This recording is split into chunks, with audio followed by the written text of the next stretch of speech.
네, 반갑습니다. 사문이 먼저다 경제인입니다. 우리 6강이죠, 지금. 자료 수집 방법의 수능 실전 문제를 풀 건데, 여기 이제 실험법을 가지고 좀 이렇게 킬러로 나오는 문제가 몇 개 있어요. 그래서 여러분들이 다 맞았을 거라고 생각을 하지만, 그래서 해설을 좀 해드리도록 하겠습니다. 그럼 이제 문제가 괜찮기 때문에, 수능 특강을 안 풀고 수능을 보는 애들도 있더라고. 무슨 자신감인지 모르겠는데, 수능 특강이 매년 트렌드가 좀 있어. 그래서 좀 이제 자주 나오는 그런 선지들이 수능 특강에서 이제 올해 유독 많이 나오는 그런 선지들이 수능에 꼭 나옵니다. 그래서 수능 특강 꼭 푸셨으면 좋겠는데, 뭐 이거 안 보는 애들은 어차피 안 푸는 애들이겠지. 그리고 보는 여러분들은 조금 유리하다라는 거 제가 꼭 말씀을 드리고요. 우리 33페이지에 1번부터 이제 또 빠르게 풀어보도록 하겠습니다. 1번부터.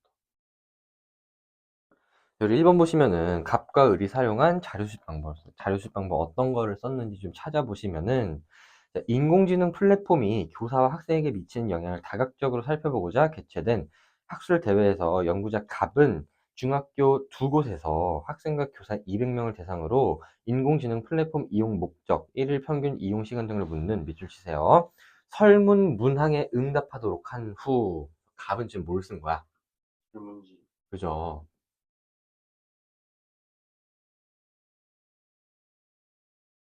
이제 을도 좀 볼게요. 한편 연구자 을은 인공지능 플랫폼을 시범적으로 활용하고 있는 고등학교 한 곳에서 교사 2명, 학생 5명을 대상으로 인공지능 플랫폼을 경험하는 과정에서 느낀 점에 대해 밑줄 치세요. 심층 인터뷰. 그래서 뭘 쓴 거야? 면접. 면접법이죠. 갑과 을이 사용한 자료 수집 방법을 다 찾았기 때문에 우리 1번부터 보시면은, 갑은 을과 달리 비구조화, 질문지법은 구조와 표준화죠. 그래서 1번 틀렸고, 2번, 갑은 을과 달리 자료 분석 과정에서 연구자의 가치가 개입될 가능성이 높다는 비판을 받는 건 면접법이죠. 그래서 갑이 아니라 을이 사용했고요. 3번, 갑은 을과 달리 주로 수량화된 자료를 수집하여 변인 간의 관계를 파악하기 용이한 자료 수집 방법. 요거는 양적 연구에서 사용하는 자료 수집 방법이기 때문에 갑이 사용한 거 맞습니다. 그래서 1번의 답은 3번이 되겠고, 이런 거 틀리면 안 돼, 얘들아. 이런 거 틀리면 재수해야 돼. 4번, 을은 갑과 달리 다수를 대상으로, 밑줄, 우리 다수를 대상으로 대량의 자료를 수집하는 거는 질문지법의 특징이었죠. 그래서 을이 아니라 갑입니다. 4번 틀렸고, 5번, 을은 면접법은 방법론적 이원론이죠. 질적 연구에서 사용하는 자료 수집 방법이니까. 그래서 5번도 답이 될 수가 없네요. 1번의 답은 3번이었고요. 우리 2번으로 넘어갈게. 2번 보시면은 요즘 이제 설명이 길 텐데, 자, 땡땡시는 시민들의 택시 서비스 개선 요구가 높자 택시 이용 만족도 하락의 원인을 파악하기 위해 연구를 했는데, 갑은 연구를 위해 의뢰하기 논문, 밑줄 쳐봐. 의뢰하기 논문. 이거 내가 시행한 거야? 남이 시행한 거죠. 일단 2차 자료예요.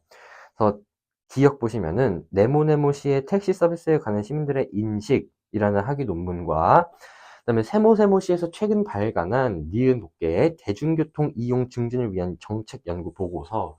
일단 기억과 니은은 모두 몇 차 자료야? 2차 자료예요.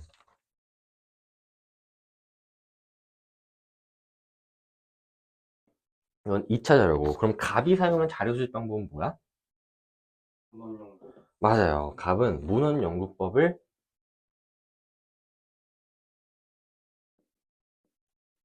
실시를 했다라는 것을 우리가 파악을 할 수가 있고, 그리고 땡땡시의 시민 중 택시 이용 경험이 있는 3, 40대 시민 500명을 대상으로 택시 이용 만족도를 조사했대요. 그러면 지금 또 무슨 연구 자료 수집 방법을 시행한 거지? 질문지법이에요. 그래서 갑은 문헌연구법과 질문지법을 실시했는데, 그럼 우리 디귿은 뭐냐? 당연히 디귿이 뭐겠어? 디귿이 표본이야. 왜 그러냐면,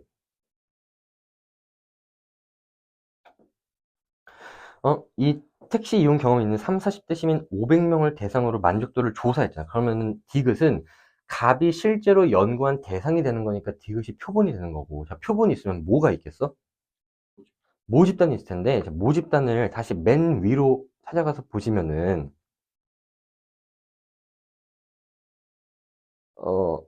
땡땡시 시민들이 되겠네요.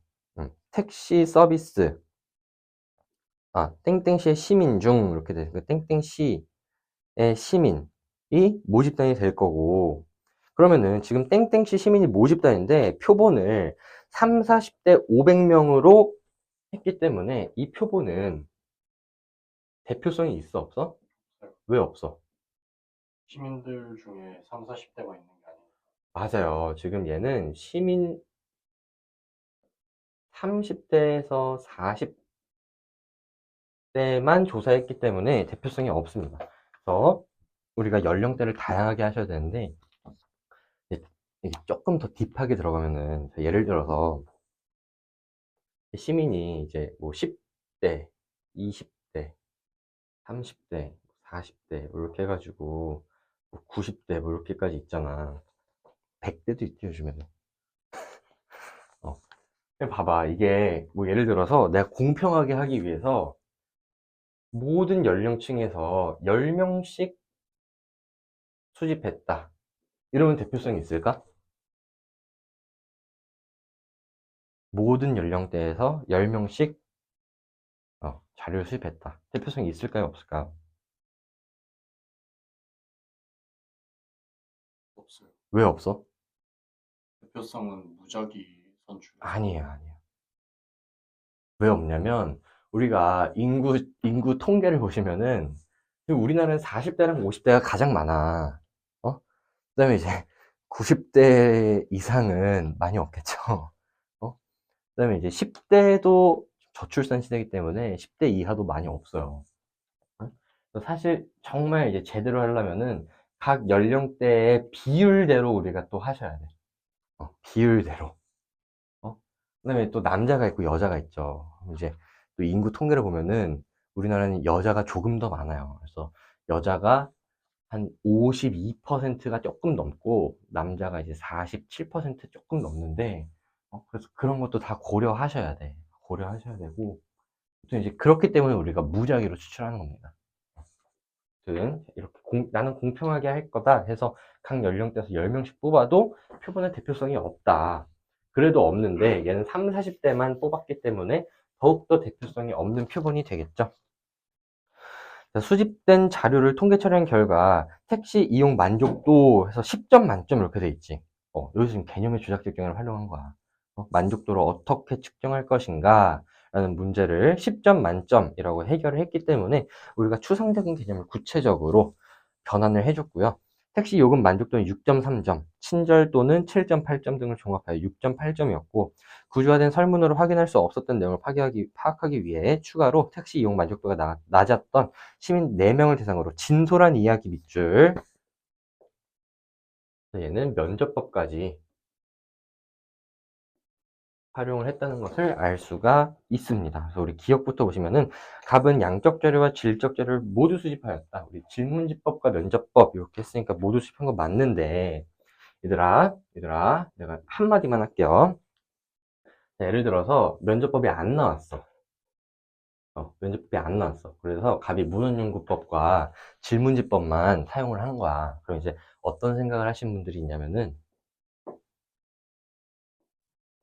상민아, 왜 면접법이 안 나왔어? 그럼 얘는 양적 연구와 질적 연구를 모두 사용한 거니? 문헌 연구랑 질문지만 썼어. 문헌 연구가 양쪽에서 다 사용될 수 있으니까 응.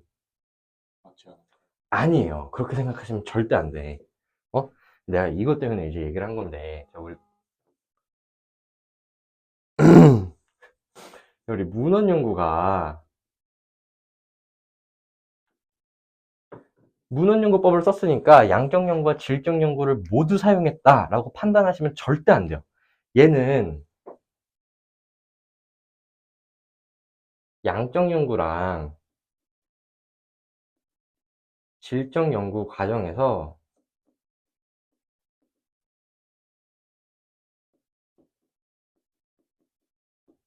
모두 사용할 수 있는 자료 수집 방법이거든. 근데 그렇다고 해서 문헌연구법이 양적 연구거나 질적 연구인 건 아니에요.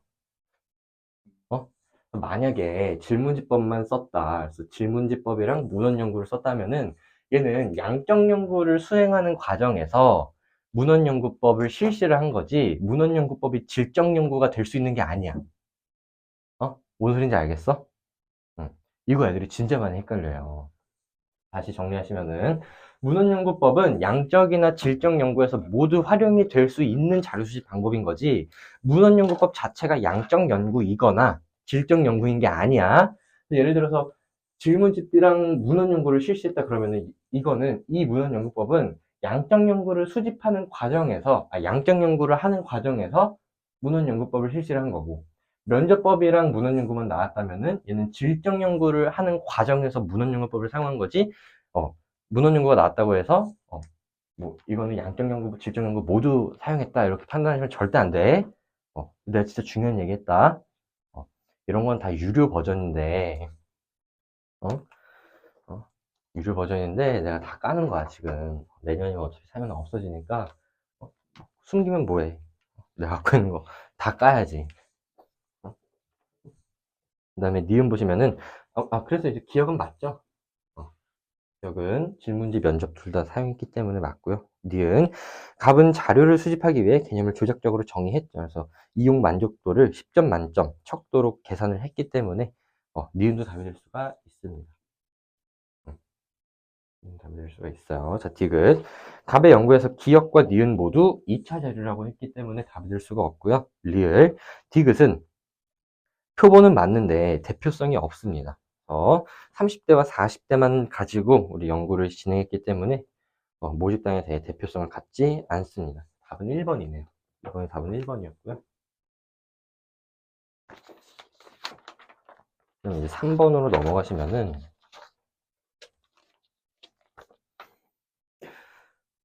3번 볼게요. 자체적으로 인재 양성 훈련 프로그램을 제작하여 운영하는 땡땡 기업 인력 양성 센터는 새로 개발한 2개의 인재 양성 훈련 프로그램 A, B가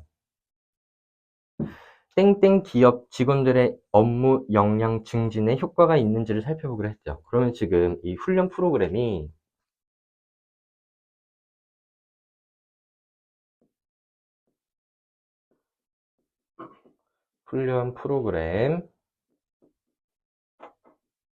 A랑 B가 직원들의 업무 역량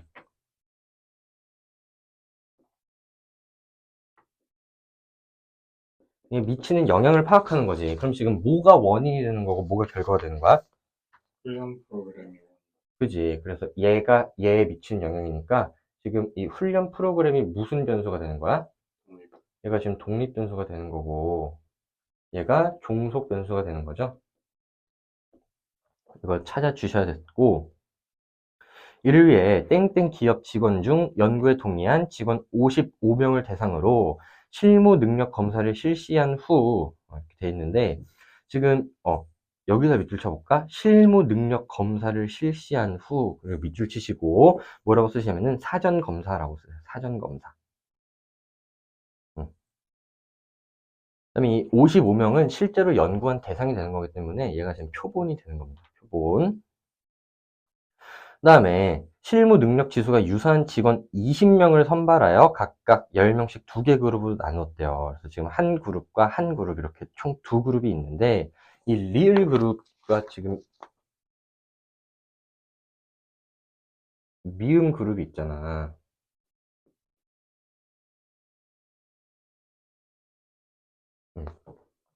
그래서 이 리을 그룹에는 훈련 프로그램 A를 실시하고 미음 그룹에는 B를 실시한 거야. 그러면은 내가 실험 처치가 뭐라 그랬어, 성민아?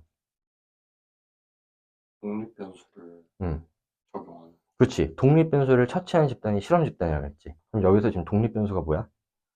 훈련 프로그램. 그치. 훈련 프로그램을 그럼 처치한 집단이 실험 집단이 되는 거지. 그럼 지금 리을 그룹과 미음 그룹이 있는데 이 리을 그룹과 미음 그룹 중에 실험 집단은 누구야? 둘 다. 맞아요. 지금 A랑 B지. 그럼 A를 실시한 집단도 실험 집단이고 B를 실시한 집단도 실험 집단이야. 그래서 너네들이 가장 많이 오해하는 게 실험 집단과 통제 집단이 문제에서 모두 나올 것이다 라고 생각을 하시는데 그러시면 절대 아닙니다. 실험 집단만 나올 수도 있어. 그래서 얘도 실험 집단이고 얘도 실험 집단이에요. 그래서 이 두 가지 그룹이 모두 실험 집단이다라는 것을 반드시 파악하셔야 돼. 이거 모르면 틀린다. 어?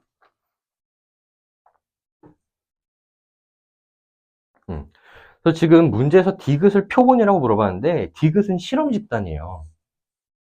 어? 요거 두 개를 합친 게 디귿이잖아. 응? 이 디귿이 실험 집단이야.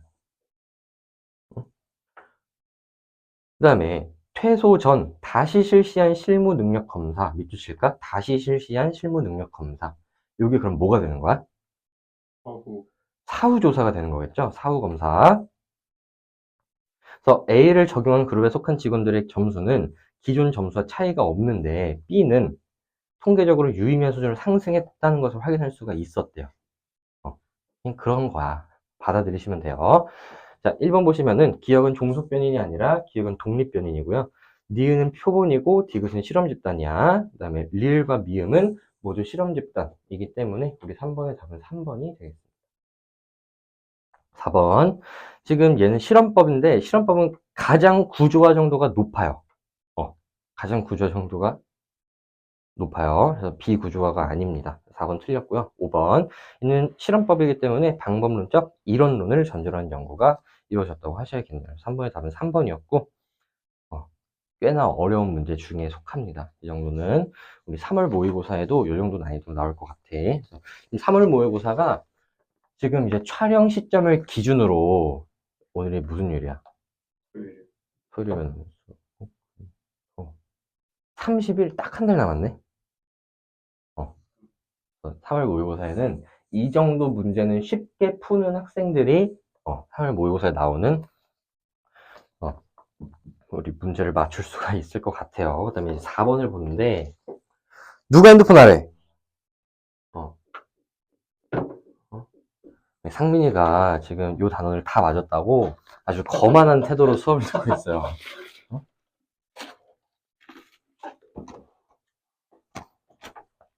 우리 4번 같은 문제는 ABCD를 찾는 과정이 좀 복잡해요. 그래서 여러분들이 너무 기네 하고 대충 읽는 순간 틀리는 거야. 그래서 잘 보셔야 돼. 나도 이제 좀 하잖아, 사회문화를. 지금 8년째 사회문화를 하고 있기 때문에, 나도 좀 거만해요. 그래서, 나는 모든 문제를 틀리지 않는다라는 생각을 기본적으로 갖고 있어. 왜냐면은, 나는 모의고사나 이제 그런 걸 보잖아? 그러면은, 당연히 다 맞고, 몇 분 안에 푸는가를 이제 기준으로 내가 이제 수능 난이도나 아니면 등급컷을 파악을 하는데, 나도 이렇게 슥 읽고 풀었어. 사실 이거 내가 방금 와서 풀었거든. 빨리 풀어야 되니까 이렇게 슥슥 읽다가 4번을 틀렸더라고. 어? 이거 내가 뭐 한 1분도 안 걸려서 풀어야 된다라는 그런 강박이 좀 있어요. 그래서 슥 읽다가 그 질문 3에 기억이 당연히 면접법이지 했는데 사실 기억이 A랑 D 중에 뭐가 들어갈지 모르는 거더라고. 그래서 막 풀다가 틀렸는데 한번 같이 봅시다. 근데 이제 나 정도 되면은 이제 몰라서 틀리는 건 없어. 몰라서 틀리는 건 없고 보통 뭔가를 잘못 읽거나 안 읽거나 그래서 틀린 거예요. 시간이 없어서 다 못 푸는 경우도 없어요. 어. 근데 작년 3월 모의고사 같은 경우는 내 작년 3월 모의고사 푸는 게 메가캐스트에 올라가 있거든. 어. 어. 한 15분도 안 걸렸어. 음. 그리고 작년 수능 같은 경우도 한 20분 만에 풀었어요.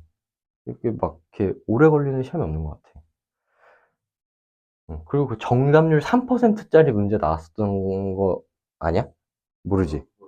그 수능에서 정답률 3%짜리 문제가 나왔어. 사회문화에서. 도표인가요? 그것도 맞췄어. 응?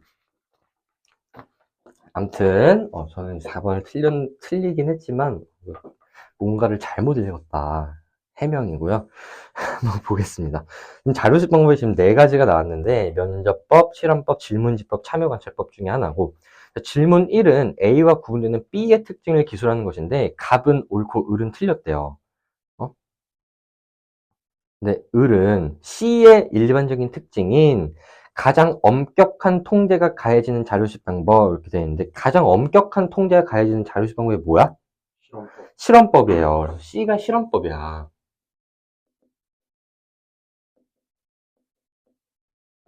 요거 좀 외워두시면 좋은데 가장 엄격한 통제가 가해지는 순서가 있어. 실험법이 가장 엄격하고요. 여기다 쓸게요. 엄격한 통제.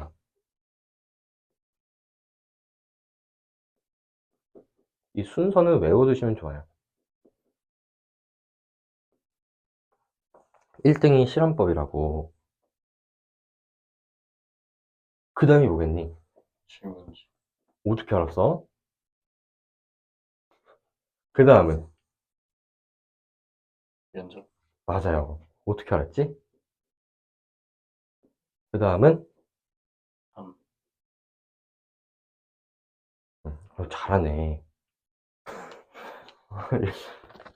요거는 외워두세요. 엄격한 통제가 이루어지는 정도. 참여관찰법은 아무것도 통제를 하지 않아. 아무 통제가 없어요. 실험법은 모든 상황이 다 통제되어 있어. 왜냐면은 외생 변수의 개입을 막기 위해서 그런데 우리 실험법은 독립 변수와 종속 변수의 상관관계를 파악하는 거잖아. 그지? 근데 그럼 종속 변수에 영향을 미치는 거는 뭐밖에 없어야 돼? 독립 변수밖에 없어야 돼. 근데 예를 들어서 제3의 요소가 종속 변수에 영향을 미친다. 돼, 안 돼? 안 되지. 예를 들어서 내가 사문이 먼저다 경제인의 수업이 학생들의 사문 성적에 영향을 미칠 것이다. 긍정적인 영향을 미칠 것이다.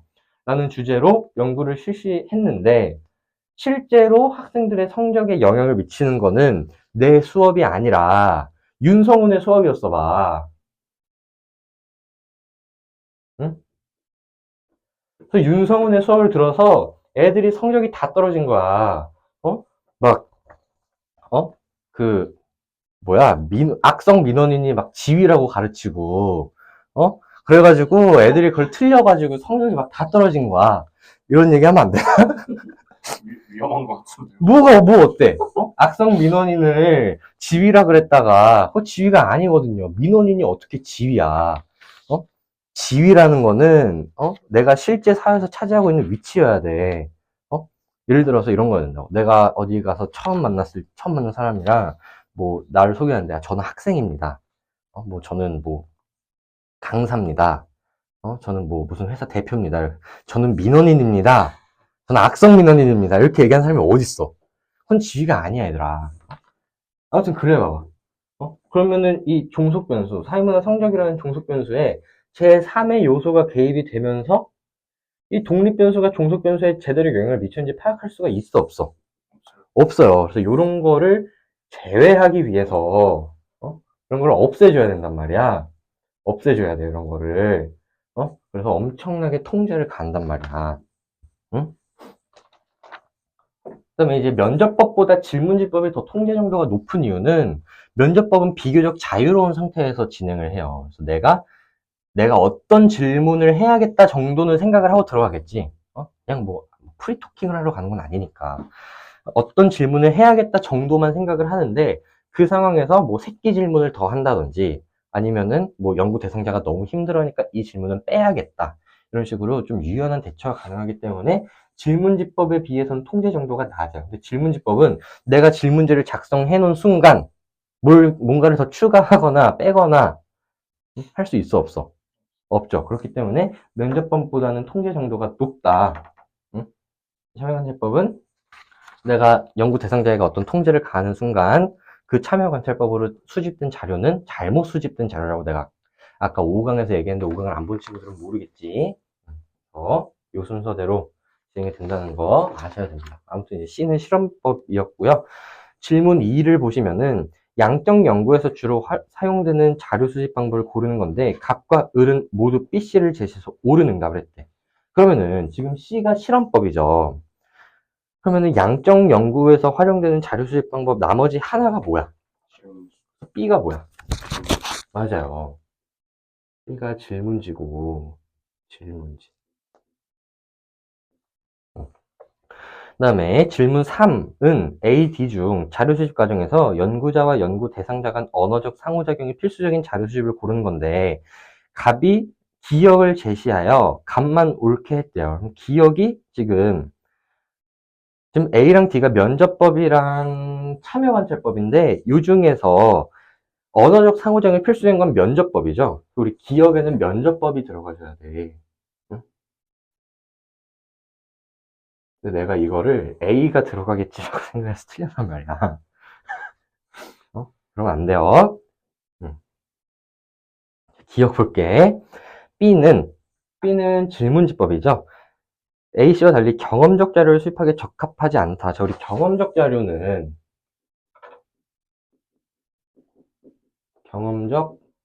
자료 수집은 A부터 D까지 다 됩니다. A부터 D까지 다 되기 때문에 달리가 틀렸지, 달리. 모두 적합하고요. 자, 니은 다수를 대상으로 통계 처리가 용이한 자료를 수집하기 적합하다는 질문 1에 대한 갑의 응답. 자, 지금 질문 1을 보면 갑은 옳죠. 그러면은 A와 구분되는 B의 일반적인 특징인데 B가 우리 실제로 뭐야? 질문지법. 질문지법이지. 그러면은 질문지법에 대한 갑의 응답. 갑은 옳기 때문에 될 수 있네요. 니은은 답이 될 수가 있어요. 디귿 보시면은 기억이 A래. 그러면은 지금 A가 뭐가 되는 거야? 면접법. 그치. A가 면접법이 되는 건데 그럼 D가 참여관찰법이 되는 거지. 응? 그러면 참여관찰법은 면접법과 달리 연구자와 연구 대상자 간의 정서적 교감을 중시한 자료 수집 방법이다. 틀렸죠. 그래서 면접법과 참여관찰법 모두 정서적 교감이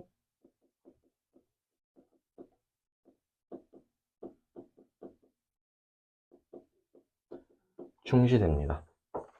그래서 이제 면접법 같은 경우는 왜 정서적 교감이 중시되냐면 면접법을 통해서 내가 예를 들어서 좀 민감한 주제를 물어보고 싶어. 뭐 예를 들면은 좀 이렇게 너 비밀 같은 게 있니? 비밀 아무거나 얘기해봐. 저 N수하는 걸 다른 사람한테 비밀로 했어. 비밀로 했지. 근데 나는 알아요. 왜 아냐면 나는 상민이랑 정서적으로 굉장히 많은 교감을 했기 때문에 그래. 어?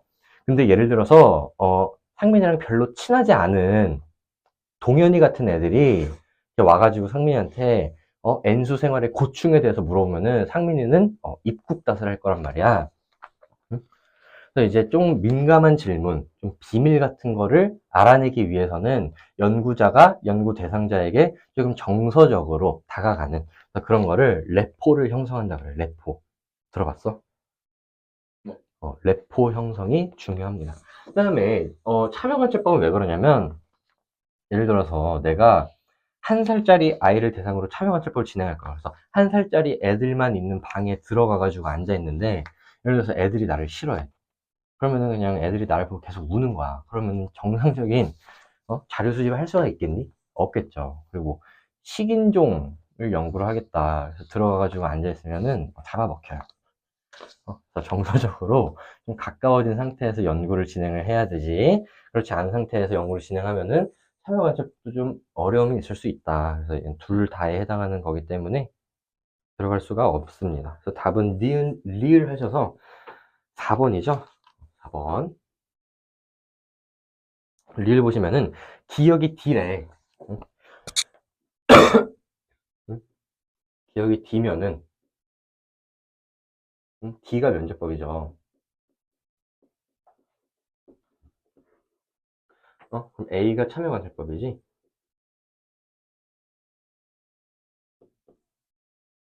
그러면은 A는 참여관찰법은 자료 수집 과정에서 연구자가 연구 대상자의 일상세계에 참여하는 당연히 필수적 답이 될 수가 있습니다. 답은 니은 리얼 4번이었고요. 5번으로 넘어가시면은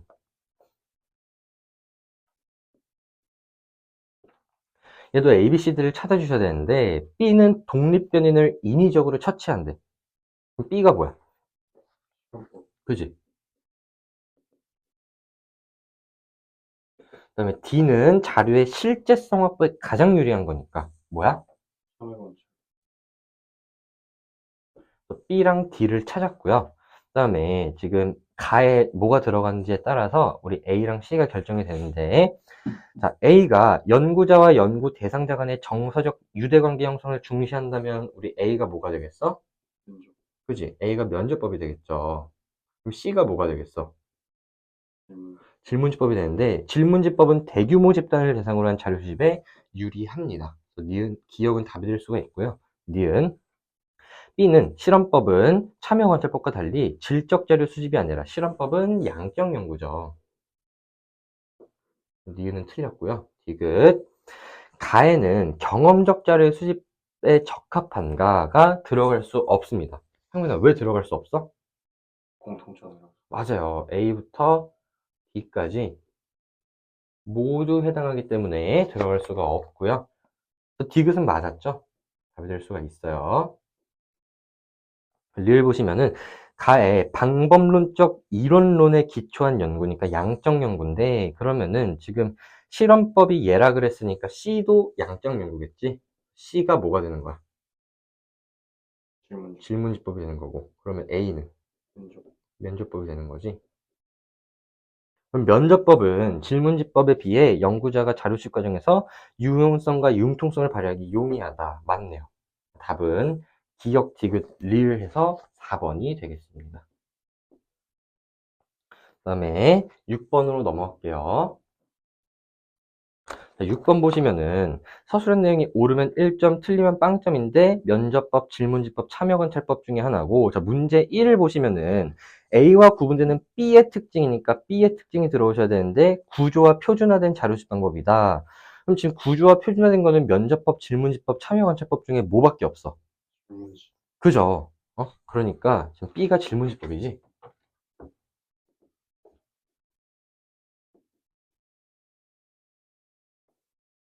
그 다음에 나머지는 몰라요. 그래서 우리 기억부터 보시면은 A와 C는 지금 질문지법이 나와 있기 때문에 나머지 두 개가 면접법과 참여관찰법인데, 면접법과 참여관찰법은 모두 질적 연구에서 사용되는 거 맞죠? 기억은 답이 될 수가 있고요. 자, 니은 가에 자료 수집 과정에서 연구자의 주관이 개입될 가능성이 높다. 이게 들어갈 수가 있는지를 물어봤는데, 자, B와 구분되는 C의 특징이지. 그럼 질문지법이 나왔고 나머지는 다 질적 연구지. 어? 그럼 질문지법과 구분되는 C의 특징이 될 수 있죠. 응? 네. 대신 빵점이니까 틀린 게 들어가야 되잖아. 그러니까 옳은 거니까 들어갈 수가 없죠. 이유는 그래서 틀렸습니다. 디귿 나는 또 옳은 건데 A와 C를 구분할 수 있는 거를 쓰셔야 돼. 그럼 A랑 C, A랑 C는 면접법과 참여관찰법을 구분할 수 있는 질문을 쓰셔야 되는데, 연구 대상자의 언어적 상호작용이 필수적인가? 저희 면접법은 필수죠. 필수적이죠. 참여관찰법은 필수적이지 않죠. 구분할 수 있으니까 들어갈 수 있네요. 1점이니까. 답은 기억, 디귿 하셔서 3번 하시면 되겠고, 그 다음에 7번으로 넘어갈게.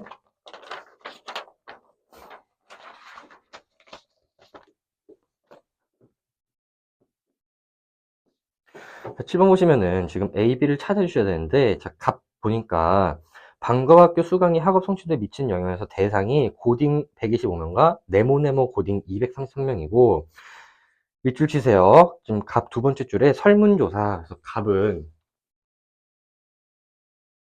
질문지법을 사용했고, 여기 보시면은 명상의 효과에 대한 다양한 인식. 또 명상 해봤니? 가끔 해요. 멍 때리는 거지. 명상이 아니잖아.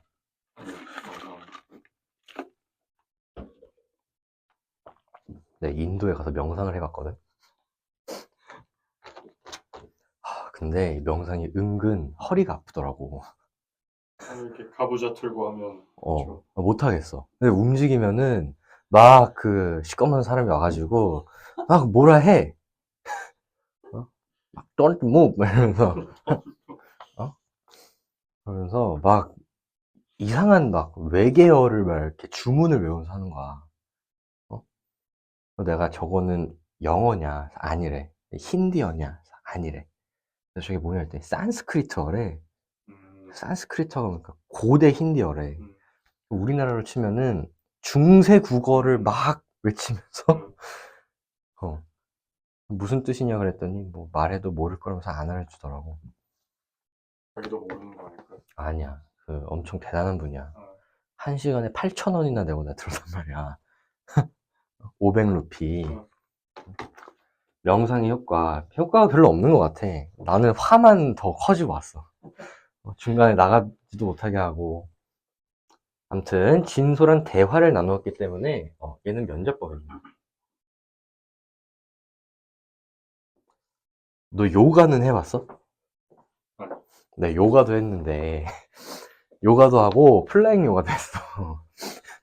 근데 이제 플라잉 요가 하면은 천이 엄청 큰 게 이렇게 매달려 있는데 그거를 막 밟고 올라가서 뒤집고 막 배에 꼬고 막 그런단 말이야. 엄청 힘들어. 완전 근력 운동이야. 근데 이제 끝나면은 그 천을 이렇게 쫙 펼쳐가지고 그 안에 이렇게 누에처럼 들어가서 누워서 또 명상을 하래. 음, 그래가지고 무슨 이상한 우주 같은 데서 들릴 법한 노래를 틀어주거든? 근데 이제 같이 간 형 중에 현찬이 형이라고 있는데 내 뒷자리에서 들었거든? 근데 6명이서 들었는데 어딘가에서 코 고는 소리가 들리는 거야. 그걸 이제 해먹처럼 해놓고 명상하니까 거기서 이제 잠이 든 거지. 그래서 코를 골고 막 자고 인도 애들이 막 경악을 하면서 Who sleep? Who sleep?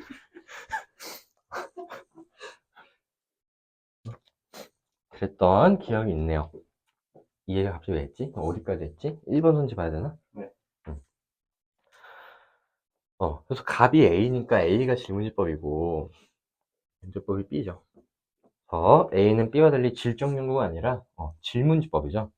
내 옛날에 계속 쓸데없는 소리 하면 안 되는데 내가 옛날에 이 자료실 방법 문제를 틀린 적이 있어. 그게 언제냐면은 내가 우리 재수할 때 9월 모의고사에서 48점 받은 거 알아? 그랬나? 모르지? 응. 어. 이 근데 점을 틀리셨네요. 내가 그때 경제를 다 맞고 사문을 하나 틀렸어. 그 내가 그 경제 다 맞은 시험지 아직도 집에 있거든? 가문의 영광. 그 육모는 사문을 다 맞고 경제를 하나 틀렸어. 그래서 그 시험지가 2개가 집에 있어. 어? 근데 내가 그때 자료실방만 틀렸는데 왜 틀렸냐면 여기다가 이제 질이라고 썼잖아. 그지? 이게 질문지법인데 이게 질적연구라고 써는 건 줄 아는 거야 내가. 그래서 틀렸어. 어. 내가 이렇게 쓰는 걸 별로 안 좋아해요. 어? 그래서 이렇게 질문지라고 쓰셔야 돼. 왜냐면은 이 단어는 이제 자료 수집 방법도 물어보지만 연구 방법도 물어보기 때문에 질적 연구인지 질문지법인지 질이라고만 써놓으면은 정신없이 풀면 틀린단 말이야. 응? 그래서 내가 이렇게 써놓고 또 1번이 질적 연구에 사용된다라고 해서 내가 갑자기 기억이 나네. 억울하게 틀린 기억이. 아무튼 그래서 1번 답이 될 수가 없죠. 2번 A는 질문지법은 자료식 과정에서 언어적 상호작용이 필수적인데 면접법도 필수적이에요. 둘 다 필수적이라서 2번 틀렸고요. 3번 면접법은 변인 간의 관계 파악을 목적으로 하는 연구는 양적 연구이기 때문에 적합하지 않아요. 4번 면접법은 연구 대상자의 내면 세계를 심층적으로 이해하는 연구가 질적 연구이기 때문에 B는 A에 비해 적합합니다. 최고의 답은 4번이 되겠고 5번 다수를 대상으로 통계 분석에 적합한 자료 수집하는 것은 양적 연구 중에서도 다수를 대상으로 하는 건 질문지법이기 때문에 B가 아니라 A가 됩니다. 그래서 5번도 답일 수가 없습니다. 이제 8번이 나왔는데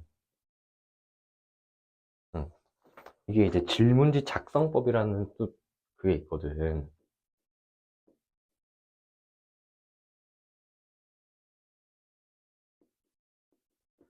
또 우리가 질문지를 작성할 때 좀 지켜줘야 되는 규칙 같은 게 몇 가지 있는데 하도 안 나와서 나도 까먹었어. 그래서 기억이 나는 대로 설명을 좀 드릴게요. 이거 아까 보고 들어온다는 걸 까먹었네. 첫 번째, 선지가 포괄적이어야 돼요. 이거 좀 써놓을래, 상민아? 굉장히 중요하거든. 이게 갑자기 나오면은 이걸 모르면 맞출 수가 없어. 예를 들어서 뭐 귀하가 좋아하는 과목은 무엇입니까? 1번 국어, 2번 수학, 3번 영어, 4번 뭐 한국사, 5번 사회문화 이렇게 돼 있는 거야. 그러면은 나는 체육을 좋아하는데요? 하면은 체크할 데가 없지. 포괄적이지가 않아요. 그 다음에 선지가 상호 배타적이어야 돼.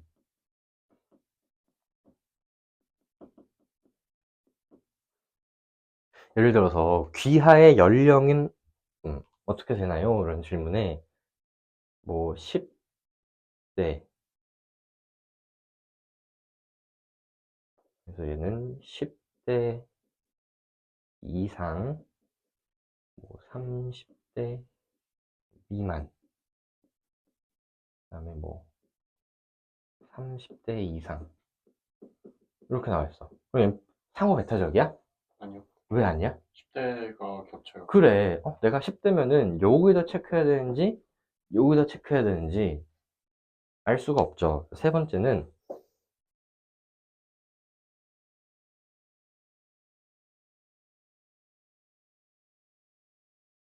특정 응답을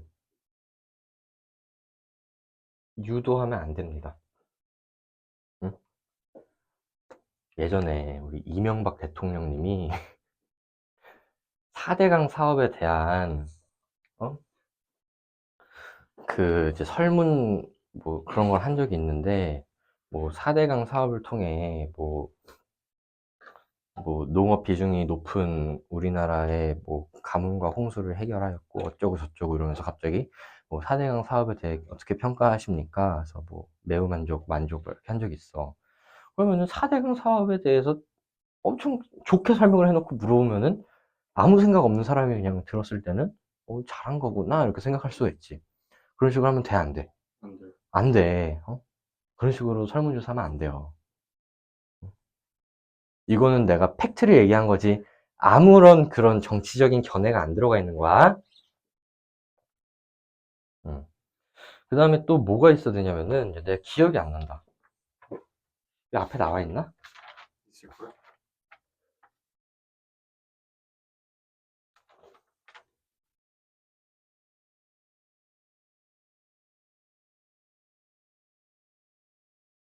아, 맞아. 이거 하셔야 돼요.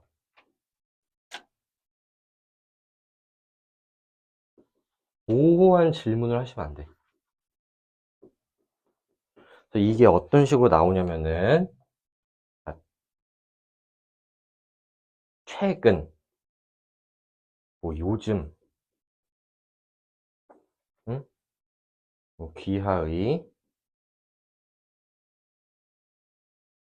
뭐 평균,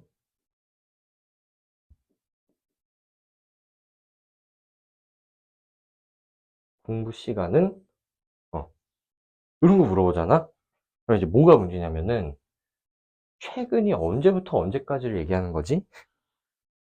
요즘이 언제부터 언제까지 얘기하는 거지? 이런 게 이제 조금 의문이 생길 수가 있어. 그래서 너는 최근이 언제까지라 생각해? 한 달? 한 달? 아닌데? 나는 일주일이라고 생각 안 돼? 그렇단 말이야. 그래서 기간을 명시해 주셔야 돼요. 응? 그래서 최근 2주간 그런 식으로 좀 그렇고 또 있나? 내가 안 하다 보면 까먹어. 그래, 지금 놀러 갔다 와가지고 맞아. 이게 있어야 돼. 5번 두 가지 이상을 물어보면 안 돼요. 예를 들어서 학생들이 제일 많이 낚였던 게 뭐냐면은 예전에 한번 나온 적이 있는데 부모님의 최종 학력은? 학력. 요거를 물어본 적이 있단 말이야. 너 뭘 찾아보니? 아까 풀었던 것 같아. 아, 이거는 실무에 나왔던 거야. 아니야, 비슷한 거 있었어. 그래요. 한번 찾아보고 계세요. 부모님의 최종 학력을 물어봤어. 그리고 이제 1번이 뭐 대졸 이상, 고졸 이상, 뭐 중졸, 뭐 이런 식으로 돼 있었는데, 그렇게 물어보면은, 자, 예를 들어서 아빠는 대졸이야. 근데 엄마는 고졸이야. 그러면은 대졸에다 체크해야 돼? 고졸에다 체크해야 돼? 어? 애매하단 말이야. 이런 거 물으면 안 돼. 이걸 해결하려면 부모님의 최종 학력 중 더 높은 학력은 무엇이냐? 더 낮은 학력은 무엇이냐? 뭐 이런 거를 물어보면 상관없는데, 아니면 아빠 따로 엄마 따로 물어보던가. 찾았어? 2020년도 6월 모평에 나왔네요. 12번에. 부모님 중 학력이 높은 분. 이렇게 물어보면 상관없어요. 학력이 높은 분 한 명이니까. 아무튼, 자, 그렇습니다. 응. 그 20년도 6평에 나왔던 것처럼 부모님 중 학력이 높은 분 이렇게 물어보면 문제가 없다. 그래서 그런 식으로 작성을 하셔야 된다라는 것을 제가 말씀을 방금 드렸어요. 이 정도만 알고 있으면 될 것 같고요. 몇 가지 더 있긴 한데 이 정도는 근데 사실 이제 개념을 몰라도 풀 수가 있단 말이야. 응? 그래서 이제 첫 번째 질문부터 보겠습니다. 조사 대상이 땡땡도에 거주하고 있는 20대 이상 기혼자야. 그래서 10대는 없는데요. 그리고 아니, 어, 그 뭐야, 포괄적이지 않다. 뭐 이렇게 하시면 안 돼요. 20대 이상이니까. 귀하 연령은 이렇게 나왔는데 20세 이상 30세 미만, 30세 이상 40세 미만, 40세 이상 60세 미만 이렇게 돼 있기 때문에 60세 이상은 체크할 데가 없어. 그래서 우리 질문 1은 어디다 쓰니? 질문 1은 여기다 쓸게요. 선택지가 포괄적이지 않아요.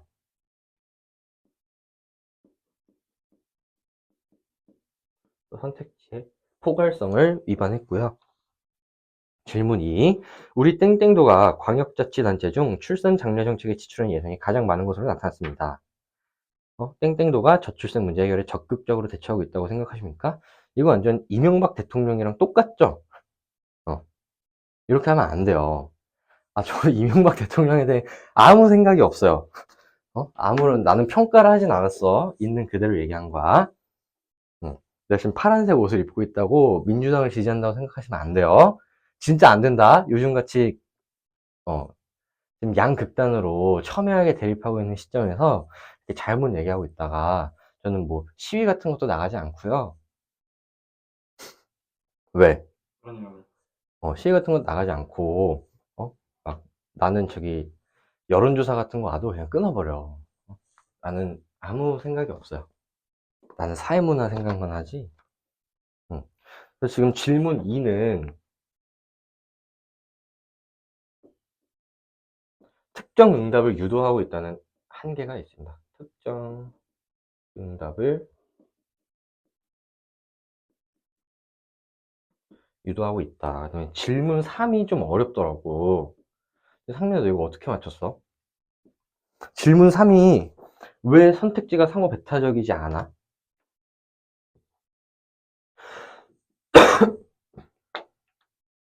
음, 그냥 다양하지 않다고 생각. 다양하지 않은 건 포괄성이 없는 건데. 그럼 잘못, 우연히 맞았나 봐. 우연히 하나쯤은 틀렸겠지. 뭐 이렇게 생각. 지금 3번을 보시면은 출산 장려를 위해 가장 필요한 정책은 뭐라고 생각하냐? 1번이 출산 장려금 인상, 2번이 경제적 지원, 3번이 보육시설 확충, 4번이 양육비 지원, 5번이 기타 이렇게 되어 있는데, 저희 1번, 2번, 4번을 묶을까?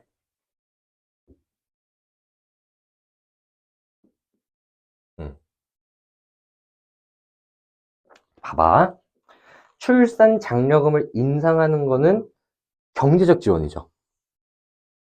양육비를 지원하는 것도 경제적 지원이죠. 그지? 그래서 1번이랑 2번이 겹치고 2번이랑 4번이 겹쳐요.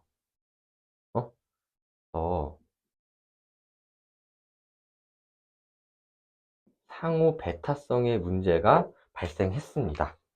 그래서 기억부터 보시면은 질문 1은 선택지의 포괄성이 결여되어 있죠. 그 다음에 2번 특정 응답 유도하고 있는 거 맞는데 3번은 상호 배타적이지 않아요. 1번과 2번 선지, 그 다음에 2번과 4번 선지가 겹치기 때문에 3번 디귿은 답이 될 수가 없습니다. 답은 기억 니은 3번이고요.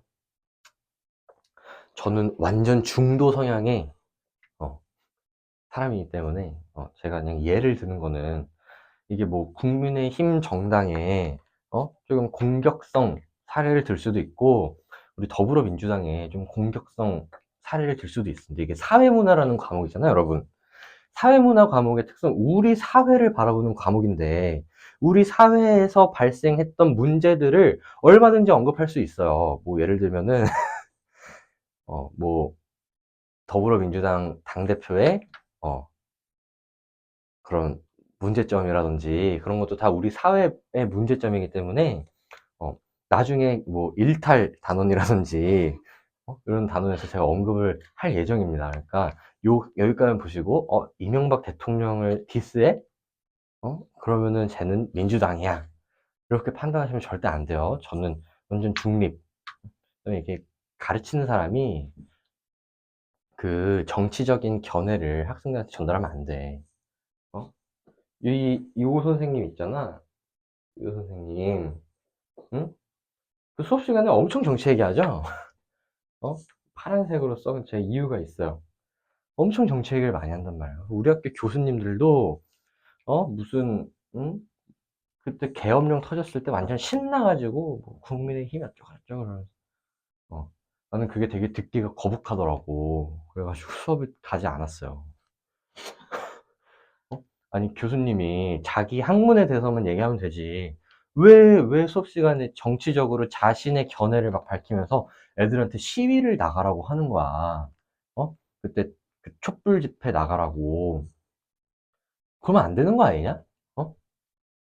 그건 맞지. 그러면 안 되지. 내가 저기 이중전공이 법학이에요. 근데 법학 교수님들은 이게 아무래도 법적인 사항을 다루는 거다 보니까 내 수업 시간에 계엄 특강을 했거든. 계엄 특강. 좋은데? 그 헌법 수업 때 했어, 계엄 특강.